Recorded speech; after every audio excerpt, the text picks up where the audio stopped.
Alright, we'll say good morning. Let's begin a good Chodesh. Today's daf is Samech Aleph 61. We are picking up on Samech Amud Beis, the last line. Uma Rois. So the Gemara says as follows. Actually, did we leave off a little bit above that? Alright, we'll start at Ma Rois. Last line, Samech Amud Beis 60b. Uma Rois the Rabbos Shar Menachos Ulahotzi Minchas Nesochim. Says the Gemara, ultimately, why is it? What is it that we go ahead and why is it? Yeah. Why is it that we go ahead and are marbe shar menachos for hagasha purposes, ulahotzi minchas nesochim, and ultimately again exclude minchas nesochim from the obligation of hagasha. Remember again, just to reorient ourselves, talking about the obligation to bring the entire mincha in the kli close to the mizbeach. This is prior to the kmitza, the avoda known as hagasha. So why is it that we go ahead and we see to be mar b'shar menachos for hagasha and to exclude minchas nesachim? Top of Samech Aleph, mar b'ani shar menachos shebos biglal atzman umotzani minchas nesachim she'ina ba'a biglal atzma. To which the Gemara answers, Rabbi saying, I'll tell you why. Because halacha l'maisa, I would go ahead and include other menachos which come on their own. Shebos biglal atzman means that they are self-contained, independent karbanos, as opposed to minchas nesachim, which is never brought on its own, but is rather only brought as an accompaniment to something else. She'ina ba biglal atzma, ay v'halo minchas kohanim u'minchas kohen mashiach ba'os biglal atzman. But the halacha is that minchas kohanim, minchas kohen mashiach. Remember again, minchas kohanim represents the minchas chavitin that a kohen brings on the day of his kohanic inauguration. The minchas kohen mashiach is the minchas chavitin of the kohen gadol that he brings every single day. Yet those menachos ba'os atzman, they come on their own. In other words, they're not an accompaniment to anything else. Rather, they come on their own. Yachol yuhu tu'unos hagasha. I might have thought that halacha l'maisa they should require hagasha. So I see. Remember again, what ends up happening every single time is every time we try to define a principle and we try to use that as the principle which governs the hagasha obligation, it opens up problems by other cases. So, for example, if you're going to tell me now that what makes a mincha subject to hagasha is the idea that it's ba'os atzma or ba'a atzma, that it comes on its own, it's not tethered to another carbon. So the problem is, then you should have to do hagasha by minchas kohanim and minchas kohen mashiach. Yet we know already based on yesterday's daf that indeed that is not the halacha. There is no din of hagasha, ultimately again by the minchas kohen and the minchas kohen mashiach. Talmud lomar v'higisha. Therefore, we'll say the pasuk says v'higisha, you shall bring it near, which indicates to us that there are certain things which are brought near and other things which are not. Therefore, that comes to exclude ultimately minchas kohen mashiach and minchas kohanim. I v'haimi b'alei legufa shetuna gasha. We'll say you can't darshan anything from the word v'higisha because I need that word to teach me the ikar obligation of hagasha. In other words, that word teaches me that there's such a concept ultimately of bringing the carbon to the southwest corner of the mizbeach prior to the kmitza, to which the Gemara says, min v'higish v'higisha. So we'll say the pasuk could have just said v'higish, a shorter form. The fact that it goes ahead and says v'higisha, a longer form, does two things. Number one, teaches me halacha l'maisa, the concept of hagasha, and number two, also excludes certain items from that very same obligation. Umaro is the rabbos shar menachos ulahotzi minchas kohanim uminchas kohen mashiach. So we'll say, so why is it that you go ahead and include other menachos in the hagasha obligation, yet you exclude minchas kohanim and minchas kohen mashiach? To which the Gemara says, mar ba'ani shar menachos sheyesh mehen li'ishim, ubaos biglal atzman. The yesh. So the Gemara says like this: I will include other menachos, and I'll tell you why. Because other menachos share the following characteristics: sheyesh mehen li'ishim. There are those among them that ultimately are offered up on the fire. That are consumed in the mizbeach. Ubaos biglal atzman, and ultimately again they come on their own. In other words, they're not tethered to another carbon. The yesh mehen the kohanim, and some are given to the kohanim. Umotzi ani shtei halechem v'lechem apanim she'ein mehem liishim. And I will exclude ultimately again the shtei halechem and the lechem apanim, which have no part of them burned on the mizbeach. Uminchas nesachim, and I'll exclude minchas nesachim. Why? She'ina ba'a biglal atzma, that ultimately again is not brought of its own volition, but rather is tethered to another carbon. Uminchas kohanim, uminchas kohen mashiach, she'in mehem lakohanim. And I will say I will exclude the minchas kohanim, minchas mashiach. Why? Because there is no portion of those carbonos which is consumed by the kohanim. So we'll say, so what's interesting over here is now the Gemara just introduced kind of a three-pronged approach to understanding what is included ultimately in the obligation of Hagasha and what's not. So the Gemara seems to indicate that halacha l'maaseh, if it has a portion that is burned on the fire, if it's ba'a biglal atzma, it comes on its own, and it has a portion which is given to the kohanim, that ultimately, again, halacha l'maaseh, that will generate a Hagasha obligation. Anything that doesn't satisfy those criteria ultimately, again, does not have a Hagasha obligation. Veirim, so we'll say the pasuk says, "You shall lift it up." Remember this actually started Veirim imenu ben kumtso misal samincha. You shall lift up the komets. To the Gemara says, "Yachol bekli." I might have thought, here's actually very interesting. I might have thought that halacha l'maisa. Maybe we're switching gears for just a moment. Now, not talking about Hagasha, but talking about kamitza. I would have thought maybe kamitza can be done with a kli, with a utensil. Talmud Lomar, vehirim mimenu bekumso. Therefore, also the pasuk says the kohen shall lift it up with his komets. Maharama ha'amar lahalon bekumso. Just like in this context, in the pasuk being quoted over here, so the harama of the komet is being done with the kohen's hand. Af harama ha'amar kan bekumso. So it's also in the second context, where harama is being mentioned as well, or komet is being mentioned as well, halacha l'maaseh is being done with the kohen's hand. Good. And I will say that is how the sugya ultimately ends. So what's interesting to note about this is it doesn't appear that the Gemara ends off with a solid set of criteria ultimately again for what's subject to komets and what's subject and what's not. But it does appear that in general, Menachos will say that have a part of them that is offered up on the mizbeach. Ba'os bifnei atzman, they come on their own without being tethered to another carbon. There is a portion that is consumed by the kohen, and one more piece which is they're subject to the laws of kamitza. That generally seems to be the criteria ultimately that would generate a Hagasha obligation. Good, says the Mishnah. We'll say now we're switching gears from Hagasha to Tenufa. So we'll say Tenufa is the waving obligation, literally a waving of the carbon. We'll see, it's not just mincha, it's other things are such to Tenufa as well. Elu Tu'unos Tenufa, Ve'ein Tu'unos Hagasha. We'll say there are certain things which are subject to the waving requirement to Tenufa that are not subject to Hagasha, to the bringing near requirement. What are they? Lug shemesh shamatzora v'ashamo. We'll say the lug of oil. Lug is a measurement, right? The lug of oil of the metzora and the metzora's asham. So remember again, the lug of the oil itself is never offered up on the mizbeach. The oil itself is put on the metzora. So the lug of shemen of the metzora and the asham are both subject to the laws of tenufa, but there is no obligation of hagasha. So the Gemara says, "V'habikurim k'div Rabbi Eliezer ben Yaakov," and Rabbi Eliezer ben Yaakov holds that there is an obligation of tenufa by bikurim, even though there is no obligation of hagasha. Again, we'll discuss that in greater depth. Ve'imurei shalmei yochid, and literally the limbs, an individual shlamim, the sacrificial parts of an individual, of a shlam of an individual, v'chazei v'shok shalahen, and the chest and the thigh of an individual shlamim. Echad anoshim ve'echad noshim. This is true whether it's men, women, b'Yisrael v'lo ba'achirim, but dafka Jews and not others. Again, we'll talk about that phrase in the Gemara. Shtei halechem v'shtei kivsei atzeres ketzad. So we'll say, what do you do with the shtei halechem and the kivsei atzeres?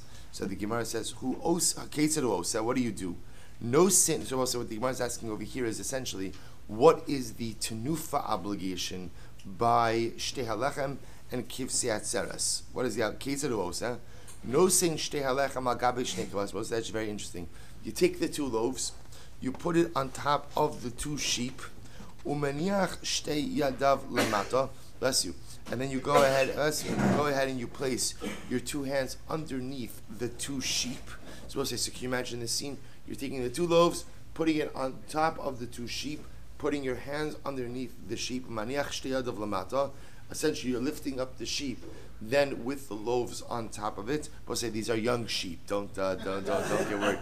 These are right. These are benchana. These are less than 1 year old sheep. So the Gemara says, "Gabi shnei kevasim umaniach shtei yadav lamata umolich umevi ma'ale umorid." And we'll say, what do you do? Molich umevi, which literally means you extend them forward and backward. Ma'ale umorid, up and down. So forward, backward, up and down. Shenei amar asher hunaf va'asher huram. So we'll say, so again, based on the pasuk that says asher hunaf va'asher huram, it was lifted and it was waved. So the waving apparently refers to the motions back and forth. The lifted representing the motions up and down. That's what they do with the shtei alechem. So the Gemara says, Tenufa haisaba mizrach. Another interesting detail over here. Tenufa will say waving was done on the east. I will say generally when we speak about these type of directions, it's the east of the Mizbeach. We'll discuss this in greater depth as well. So the Gemara says, so Tenufa was done in the east. Now Rashi points out over here something very interesting. If you look at Rashi, b'mizrach, it's almost right across from where the Mishnah starts in Rashi. B'mizrach, kilomar afilu b'mizrach osham mizbeach yachal lahanif. Rashi says, when we say that Tenufa is done in the east, it doesn't mean it has to be done in the east. It means what? It can even be done in the east. Now, what does that mean? This is actually very interesting. So the Gemara says, remember, we're going to say the western side of the Mizbeach was the side of the Mizbeach that was closest to the entranceway of the Beis HaMikdash. So it goes without saying that you could go ahead and do whatever sacrificial process you want on the western side of the Mizbeach, right opposite the Heichal. What the Mishnah is explaining over here is that when it comes to Tenufa, you could even do Tenufa in the east. Hagosha has to be done in the west, as we'll see in just a moment. Tenufa can even be done in the east. V'Hagosha b'Ma'arav. And ultimately, again, Hagosha, will say the process ultimately of bringing the carbonir, that can be done that has to be done in the west. So Tenufa can even be done in the east. Hagosha must be done in the west. Tenufos, kodmos lahagashos. So we'll say Tenufa is done prior to Hagosha. In other words, we'll say, so if you have a carbon that is subject to both the Tenufa and Hagosha obligations, so Tenufa is done before Hagosha. Rashi says, Tenufos kodmos lahagashos, tchila menif. First, you go ahead and you wave it, va'achar kach magisha, and then you bring it near. So we'll say, so remember again, that we'll see this in the Gemara, but not every carbon is subject to both Tenufa and Hagasha, but those that are, Tenufa comes before Hagasha. Minchas ha'omer, Minchas kinos, Tu'unos Hagasha u'Tenufa. So we'll say the Minchas ha'omer, the Minchas kinos, remember Minchas kinos is the Mincha of the Sota, require both Hagasha and Tenufa. Lechem aponim, u'Minchas nesachim. So we'll say Lechem aponim, Minchas nesachim. Ein Tu'unos lo Hagasha v'lo Tenufa. They don't require Tenufa or Hagasha. Rabbi Shimon says something very interesting. Gimel meaning, Tu'unin Gimel mitzvos, Shtayim b'chol achas v'achas, u'shlishes ein bohen. We'll say there are three different types of sacrificial offerings that between the three of them have three different obligations. No one of them has all three requirements. Like a good riddle over here. So what are they? So this will become clear in just a moment. What are they? So the Gemara says, Ushlishis ein bohen. I'm sorry. Shtayim b'chol achas v'achas. There are two elements which apply to each of these items. Ushlishis ein bohen. But no one of these three items has all three elements. All right, what are we talking about? Ve'elohim. Here we go. Zivchei shalmei yachid, v'zivchei shalmei tzibor, v'asham mitzora. We'll say, what are we referring to? The karbanos of an individual, the shlamim of an individual, the shlamim of the tzibor, and the asham mitzora. What are the three elements, I will say, that are contained between them? Zivchei shalmei yachid. Get ready for this. So an individual shlamim, tu'unin smicha chayim. So we'll say, so for an individual shlamim, right, the regular shlamim offering for a yachid, the halacha is you have to do smicha on the animal while it is alive. So just remember again, the process of smicha means actively placing your hands on the head of the animal and actively supporting your weight on the head of the animal. Utenufa, and they also require utenufa shchutin. And we'll say for an individual shlamim, they also require tenufa once the animal has been slaughtered. Ve'ein bahen tenufa chayim. But I will say for an individual's shlamim, there is no obligation of tenufa while the animal is alive. Okay, so those are the two elements. So those are the two elements ultimately again by Shama Yachid. Individual shlamim requires smicha and tenufa while the animal has been slaughtered, but not tenufa while the animal is alive. Next, zivchei shamei tzibor, communal shlamim, tunin tenufa chayim, require tenufa while the animal is alive. V'sha'u shchutin, so require tenufa both when the animal is alive and dead, meaning slaughtered. Ve'ein bahen smicha, but there is no obligation of smicha. V'asham etzora, on asham etzora, tone smicha, utenufa chay. Both say the asham etzora will require smicha and tenufa, the waving of the animal, right while it is still alive. Ve'ein bo tenufa shachot, but there is no obligation of tenufa once the animal has been slaughtered. So we'll say, see what's happening over here?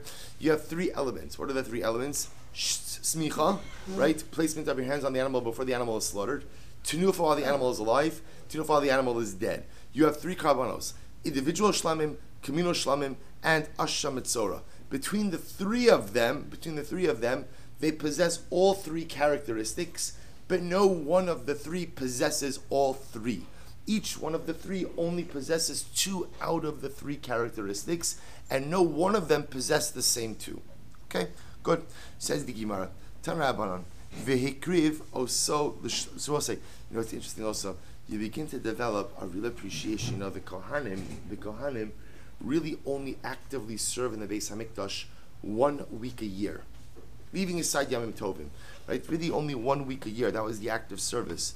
So people wonder, what were they doing the rest of the time? So we'll say, what were they doing the rest of the time? So the truth is they were learning. So what's very interesting to note about this is you give these, come on, really? Right? Sure, everybody's in Kolol. It's amazing. Everybody's in Kolol. So let's say, so what's the pshat? You begin to understand, there is an incredible amount of details just associated with service. And remember again, you have, if you're a Kohen, you have to be up on the details. In other words, can you imagine, I will say, what happens if a guy shows up to the Beis HaMikdash with his mincha, with his shamei tzibor? It's not the pshat that he shows up to the shamei tzibor. You say, you know what? Give me five. I'm just gonna, let me run back over here for just a second. I got this written up. You have to know these details cold. Because also remember again, if you're taking 5 minutes to review the halachas before every single carbon, what's going to happen? You're going to have a lot of angry Israelites. And you do not want angry Israelites, right? Because remember, there's only one Beis HaMikdash for all of Klal Yisrael. They have to move things along. So you begin to see Rabbi say, the Kohanim not only have to have the information, but they have to have it on their fingertips. They mamish, someone walks in with the carbon, they need to know what to do, they need to be able to move. And you begin to see, we've only hit like the tip of the iceberg with the details. And this is not even the complicated cases. This is just straightforward sacrificial law. What the halacha is, it's incredible. I'm sorry? No, Rabbanan, you get to check stuff up. You can say, I'll call you back in 5 minutes. That you could do. Tan Rabbanan. So it says the Gemara, Vikrivo Sol Asham. So remember, the pasuk is both side. This is talking about the Asham Etzora. So the pasuk about Asham Etzora says as follows: Vikrivo Sol Asham, Ves Log Hashemen, Vehinif Osam Tenufas. We'll say this is the pasuk by Asham Etzora, the Asham of the Etzora. So the Gemara says, what do we learn from here? Melamed Shetuunin Tenufa Ke'achad. So we'll say what we learn from here is that halacha lemaisa, you have to do the tenufa with the lug shemen and the asham together. So the Kohen takes the lug shemen and the asham and together does tenufa with both of them. Uminayim shimhenev zeba'atzol v'zeba'atzmo yatza. And how do we know that if we did tenufa on these items individually, that you're yosi? Supposed to say ideally you want to do tenufa on both of them together. But how do I know that halacha l'maisa, if I did it separately, I'm still yotze? Talmud lomar v'hikriv also liyasham ve'hinif. Because we'll say the pasuk says you should offer it up as an asham, and you'll be mainif. You will go ahead and wave it. So we'll say, so you see that the carbon and the luk shemen are mentioned separately. So because they're mentioned separately, technically speaking, if you did it independently, it still works. Yachol yonif yachzor yonif. So I might have thought that maybe lechatchila I could even do tenufa on them separately. Talmud lomar tenufa velo tenufos. Therefore, we'll say the pasuk says tenufa and not tenufos. So ideally lechatchila you want to do tenufa on the luk shemen and the asham together. But if you did it independently, halacha l'maaseh, it still works. Lifnei Hashem. We'll say, what does it mean that it's supposed to be done lifnei Hashem? B'mizrach. This means it has to be. That means it has to be done in the east. Now, both say. Remember again. Let's go back for just a moment. When we say that the asham mitzvah, the tenufa for the asham mitzvah was done in the east, so let's remember again, as we saw before, east doesn't have to mean you have to do it in the east. Rather, what does it mean? You can even do it in the east. But one second, when it said before Lifnei Hashem, we assume that means b'marav in the west because that's the closest corner of the mizbeach to the entrance way of the heichal. So the Gemara says, "Amri hani mili mincha v'ikri chatos v'chatos tuuna karen v'chatos tuuna yisod v'yisod." But say ultimately again, that's by a mincha. Mincha is also referred to as a chatos. A chatos requires the yisod, the base of the mizbeach. The Karen Duromis Mizrachis Lo Haya Lo Yisod. And I will say the problem is the southeast corner does not have a Yisod. Therefore, Aval Hacha Lifnei Hashem Karina Bay. Therefore, again, but I will say by the mincha it has to be done in the east. In the west. But ultimately, again, by the other karbanos, namely by the asham, where ultimately again it's not called the chatos. It could even be done in the eastern corner. Good. Bikurim Kediv Rabbi Elazar ben Yaakov. Supposed to remember again, Rabbi Elazar ben Yaakov said that Bikurim require tenufa. So the Gemara says, where do you get this from? My Rabbi Elazar ben Yaakov. What's Rabbi Eliezer ben Yaakov's shita? What are we referring to over here? Here we go. The Sanya, the Lak. Supposed to remember again, we're talking about whether or not there's a tenufa obligation for Bikurim. So the Sanya, the Lakach HaKohen, the Kohen will take it. Limeid ala Bikurim, shetu'unin tenufa div Rabbi Elazar ben Yaakov. So we'll say when the pasuk says the coin will take it, so this teaches us that what? That bikurim require tenufa. You have to wave the bikurim. These are the words of Rabbi Elazar ben Yaakov. My time Rabbi Elazar ben Yaakov. What's his logic? Gamar yad mishlamim. He learns the gzeir shav of yad from shlamim. Ksiv hacha v'lakach hakoyin atena miyadecha. We'll say it says over by bikurim that the kohen will take the basket from your hands. Uksiv hasam, and above say it says over there by shlamim. Yadav tivi'ena. Ultimately, again, his hands will bring it to the fires of Hashem. Amud Beis. Makan Kohen, Af Lahalon Kohen. Rabbi say, just like by Bikurim, it's the Kohen who's taking the Bikurim. Af Lahalon, so too, Rabbi say, by the Shlamim, the halacha is that it is the Kohen who is offering up the Shlamim. Okay, that's not the novel part. What's the novel part? Lahalon Bailim. Just like Rabbi say, ultimately over here, by the shlamim, offered up by the owners. In other words, the owner has shlamim. Afkan bailim. So too by bikurim also have to be brought by the owner. So we'll say, so you see what's happening over here? We seem to have, to a certain degree, two, I'll call it contradictory inferences, or limudim. On one hand, we're learning out that the carbon is brought, that by both Bikurim and Shlomim is brought by the Kohen, but you also see an element that both Shlomim and Bikurim are brought by the owner. So I don't understand, how do you have both? That is both brought by the Kohen and brought by the owner. Ataya says the Gemara. HaKetzad, here we go. Kohen maniach yado tachas yedei bailim umenif. Both say ultimately again, what happens here? The Kohen, right? So we'll say, if you can imagine, it's easier to illustrate by Bikurim. So ultimately, again, it sounds like the owner of the Bikurim, the Yisrael, whoever it is, has his hands underneath the baskets, and literally, again, I will say, what happens? Kohen maniach yado tachas yedei bailim. The Kohen places his hand underneath the Yisrael's hands, umenif, and ultimately, again, they wave the basket together. And I will say, I want to show you something amazing here. Take a look at Rashi for just a moment. Rashi says, not yet. So we'll say, Pasha Pshat. We'll see this in Rashi later on. Pasha Pshat, we'll say, it's just as I told it to you. So how is this happening? It's actually quite beautiful. Yisrael's holding his Bikurim, and what happens? Kohen places his hands underneath the Yisrael's hands, and they wave it together. Very quick look at Tosas. Kohen maniach yado tachas yedei bailim. See Tosas? Divrei Maschos, first full Tosfos on the page. One second.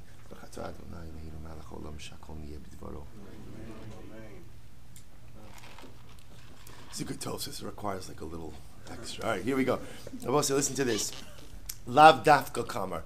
Tosfos says, no, don't understand it literally, as we just mentioned, that the Yisrael has his hands underneath the basket, and the Kohen places his hands underneath the Yisrael's hands. Why not? Lav dafka kamar tachas yad habaylim mamish. You can't say that it's literally underneath the hands of the owner. De'im kain, get ready. Havya le yad habaylim chatzitza bein hakli ubein yad hakohen. Both say this is amazing. The halacha is, remember, whenever a Kohen does avoda, there can't be any chatzitza between anything. Remember again, Kohen doesn't wear shoes when he does the avoda. There can't be a chatzitza between his feet and the floor. He can't wear gloves. It's cold outside. He can't wear gloves when he's doing the avoda because the gloves will be a chatzitza between his hand and the klisharis. So Tosfos says something amazing. It can't be that the Yisrael is ultimately going ahead, that the Kohen is putting his hand underneath the Yisrael's hands, because ultimately, again, what's going to happen? That's going to be a chatzitza. That's going to be an interposition or an interruption, ultimately, again, between the Kohen's hands and the Kli. Therefore, skip a little bit. Ela habaylim ochzin ba'ogne hakli va'kohen b'shulav milamata. Rabbi say, rather, what happens? The Yisrael hands holds on to the handles of the Kli. So essentially what it's saying is, the Yisrael holds the side of the Kli. Ultimately, again, the Kohen puts his hands underneath the Kli, and they wave together. V'hainu tachas yad habaylim. And I will say, ultimately, again, this is what's called tachas yad habaylim. Yisrael holds the side, Kohen holds the bottom. I will say, here's the problem. The problem is that's not Pasha Pshat in the Gemara, and it's not ultimately, again, how Rashi learns. So as I said, I'll tell you something. So perhaps a vart. It's not a lamdish a vart, but it's a vart. You know, I will say, when it comes to the laws of chatzitza, there's a concept of min b'mino eno chotzetz. So you know where this comes up all the time? The halacha is that your shel yad, the bias, is supposed to sit directly on your bicep. What happens if, again, you're putting on your tefillin and your ritzua ends up going underneath the bias? So therefore the ritzua is underneath the bias, between your arm and the bias. Is that so if your shirt sleeve gets in there, that's a problem. That's a problem, right? But what happens if your ritzua gets in? So obviously it's not ideal, but the halacha is it's not a chatzitza. Why not? Because they're both tefillin. They're both tefillin. So because they're both tefillin, ultimately, again, it doesn't serve as a chatzitza. I will say, there's a din of arvus, of kol Yisrael harevim zeh bazeh. Am Yisrael is an am echad. Am Yisrael is one people. We're ish echad, lev echad. We're one entity. There's no such thing as one Jew being a chatzitza for someone else. There's no such thing as one Jew getting in my way. There's no such thing as chas v'shalom, you're you and I'm me, and we're two independent entities. We're one entity. We're one entity. So the Yisrael puts his hands there, the Kohen puts his hands there. There's no such thing as the hands of another Jew being a chatzitza for someone else. There's no such thing that if you're going to hold the hands of another Jew, that's someone that's going to go ahead and prevent you from fulfilling your mitzvah, your avodas habore. So again, I don't know if that's the pshat, the pasha pshat in the Gemara, but clearly, again, I'm just pointing out to you a fundamental machlokes here, a fundamental machlokes as to how tenufa was done. Tosfos is telling us yad tachas yad is not literal. Yisrael's holding the sides, Kohen's holding the bottom. Pasha pshat in the Gemara, and we'll see as Rashi learns also is that no, they're putting their hands, and maybe again, at least on the ruchni level, Rabbi say, you know, it's like, you know, sometimes on Shabbos and I go around with the Sefer Torah, somebody will say, you know what, I don't want to shake your hand, I'm not feeling well, you know. So I'll tell you, Klal Gadol is you'll never get sick by shaking the hand of another Jew. You're never going to get sick from that. Moshe won't let it happen. You're not going to contract illness in a whole bunch of other ways, right? But ultimately, from showing love and showing achdus to another yid, is a money back guarantee. I will pick up and pay for your prescription, right? If you go ahead and get sick from shaking the hand of another Jew, not going to happen. So I'll say, because why? Because another Jew is never a chatzitza. Another Jew is never an obstacle. Another Jew is never a barrier. So can't. So okay, good. So let's go weiter. Says the Gemara. A lot more to say on that, but we'll go weiter. So the Gemara says as follows: V'leiman amik div Rabbi Huda So we'll say, so by the way, just so you understand, that's the reconciliation. That's the reconciliation between the psukim. That's why both by Shlomim and Bikurim, ultimately, again, what do we have? Both by Shlomim and Bikurim, we have these two psukim, which indicate that the Yisrael does the tenufa, that the Kohen does the tenufa, and the answer is, it's both. The answer is it's both. That halacha lemaisa, they're doing it together. So the Gemara says, Rabbi Yehuda. Why don't you also say this reflexive? Even there as well say this is not just the position of Rabbi Eliezer ben Yaakov. This is also the position of Rabbi Yehuda. The sign Rabbi Yehuda Omer vehinachto. The pasuk says you shall place it zu tenufa. Rabbi says remember again this is by bikurim. So when the pasuk says you shall place it, Rabbi say what does you shall place it mean? Translation: you shall wave it. Ata Omer zu tenufa. You say this refers to tenufa, or maybe it only refers to anacha, to placement. Kishu Omer v'hinicho arezu anacha. So we'll say the pasuk already says v'hinicho. V'hinicho means you shall place it. If that's the case, hamani makayim v'hinachto. So we'll say, so what does v'hinachto mean? Zu tenufa. So we'll say, so the extra word v'hinachto refers to the idea that there is an obligation of bikurim, of tenufa by bikurim. I will say, I just want to point out, so just understand what's happening over here. So Rabbi Eliezer ben Yaakov was quoted in the Mishnah as saying that there is a tenufa obligation by bikurim, a waving obligation by bikurim, which makes it sound like what? Rabbi Eliezer ben Yaakov is the only one who holds that way. All the Gemara is saying is that is not true. Rabbi Yehuda also holds that there is a tenufa obligation by bikurim. If that's the case, then why not quote Rabbi Yehuda as well? To which the Gemara says, I'll tell you why. Amarava hoilu pasach ba'akasav tchila. So I'll say, listen, this is actually quite beautiful. Because Rabbi Eliezer ben Yaakov is actually darshaning an earlier part of the pasuk. So because he's darshaning an earlier part of the pasuk, therefore and his drasha comes before Rabbi Yehuda's drasha in the order of the pasuk. Therefore he calls Rabbi Eliezer ben Yaakov. But I will say then there's a second reason, and this is amazing. So I'll say all in one day. The Gemara says, Yitzchak Amar Hoil v'Rav Gavrei. We'll say to which the Gemara says Rabbi Eliezer ben Yaakov was greater than Rabbi Yehuda. Now we'll say this is actually a very dramatic statement. Why? Because Rabbi Eliezer ben Yaakov is quoted very few times throughout Shas. Rabbi Yehuda is quoted many more times. We'll say, look at Rashi. The Rav Gavrei Shuchacham biyoseh. Rabbi Eliezer ben Yaakov was a greater Talmud Chacham. The Kaimalon Mishnas Rabbi Eliezer ben Yaakov Kav V'Naki. I will say this is dramatic. Rabbi Eliezer ben Yaakov spoke very few times. Right? He delivered very few piskei halacha. But whatever so that's what we'll say, that's kav. Kav means a small measurement, v'naki. But whatever he said was precise as measured. So we'll say, Rabbi Eliezer ben Yaakov was one of those great people who spoke rarely, but whenever he had something to say, it was measured, it was thought out, it was profound, and it was always correct. So therefore I will say, wherever Rabbi Eliezer ben Yaakov is mentioned in Shas, the halacha almost inevitably follows him. We've quoted very few times throughout Gemara. We learn Rabbi Eliezer ben Yaakov in Pirkei Avos. But again, so therefore, again, two reasons why why the Mishnah quotes Rabbi Eliezer ben Yaakov. Number one, he was the greater Talmud Chacham. Mishnah Rabbi Eliezer ben Yaakov Kavanaki, and because his drasha is made on an earlier part of the pasuk. Beautiful. Ve'imuri sham yachid. And I will say that is indeed how we paskin. By the way, we paskin Rabbi Eliezer ben Yaakov that bikurim are subject to the tenufa obligation. So when you come to the Beis Hamikdash, ultimately again there is tenufa done with the bikurim.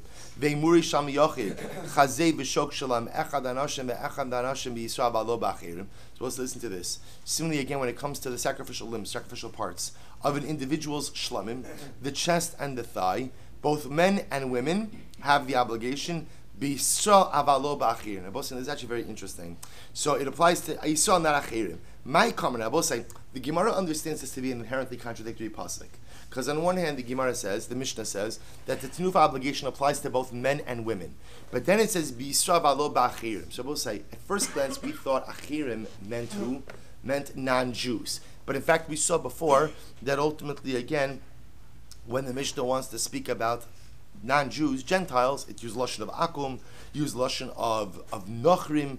So achirim, I will say, very often means women. So on one hand, you're telling me that the obligation of tenufa applies to women, and then it sounds like you're saying it doesn't. My kamar, what's going on over here?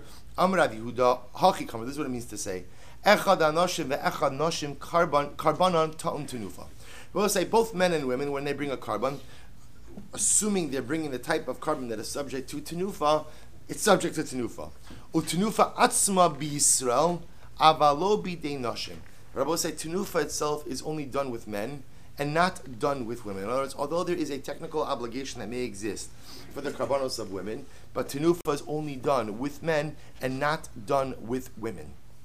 Rashi says over here, now what does that mean? Meaning, how do I reconcile those two statements? To which the Gemara says, I'll tell you why. Karbana and Tom Tenuf, Rashi says, V'shal nashim maniflu koin l'chudei.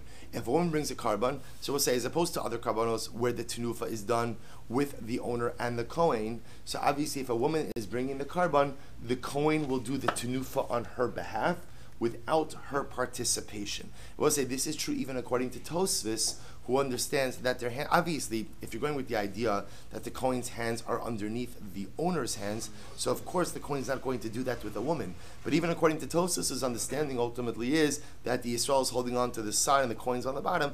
It's just, there's a choser tznius in that. And therefore, again, the woman is not going to. So again, her carbon is subject to tenufa, but the tenufa is accomplished ultimately by the Kohen himself without the woman's participation in the tenufa. Tan Rabbanon, Bnei Yisrael manifin vein ovdei manifin. So we'll say the Brisa says as follows: Bnei Yisrael. So we'll say this is quoting from the pasuk. Dabra Bnei Yisrael leimar. So what do we learn from here? Bnei Yisrael manifin vein ovdei manifin. So Jews do tenufa, but a akum, even if an akum is bringing a karban, there is no tenufa obligation. Bnei Yisrael manifin vein anasha manifos. So furthermore, I will say Bnei Yisrael often refers to men, right? But ultimately, again, women will not do tenufa. Amr Rabbi Yossi, Matzinu shechalak hakosov ben karban l'Yisrael, the karban ovdei kochavim. So I will say, what do we see? We see that the pasuk makes a distinction between the karban of a Jew and the karban of a Gentile. The karban nashin, and a further distinction ultimately to the karban of women. How so, Rabbi say? Bismicha yachol nachlok bitnufalo. So we'll say, to which the Gemara says, do you think that we're going to go ahead? I'm sorry, I read that wrong. So, I'm Rabbi Yossi, read that again. Matzinu shechalak hakasav ben karban l'Yisrael, the karban of the karban nashim bismicha. So we'll say, we see that there's a distinction ultimately again when it comes to smicha. Look at Rashi just a moment. Matzinu. Disanya b'taras kanim bereisha b'nei Yisrael v'samach b'nei Yisrael somchin b'nei ovdicham smochin b'nei Yisrael somchin b'nei Yisrael somchin. So also when it comes to smicha, and again we'll expand on this in just a little bit, the halacha is that only a Jew does smicha on his karban, and akum does not do smicha when he's bringing his karban. Furthermore, only men do smicha, women don't do smicha. That statement has many more contemporary manner ramifications. Right? So again, so halacha l'maisa, only a man does smicha ultimately again on the karban, and women do not do smicha on the karban. Yochel nachlok b'tnufa. So say I might have thought also. I will say now what that sounds like. By the way, when the Gemara says that is. A Jew has an obligation of smicha, but even within the Jewish population, only men have an obligation of smicha, women don't have an obligation of smicha. Now, Bossi, now watch this. Yochel nachlok b'tenufa. I might have thought that maybe the same distinction applies by tenufa. In other words, maybe there is no obligation by women for tenufa at all. In other words, we'll say there is no obligation for women by smicha. Maybe there's no obligation for women by tenufa as well.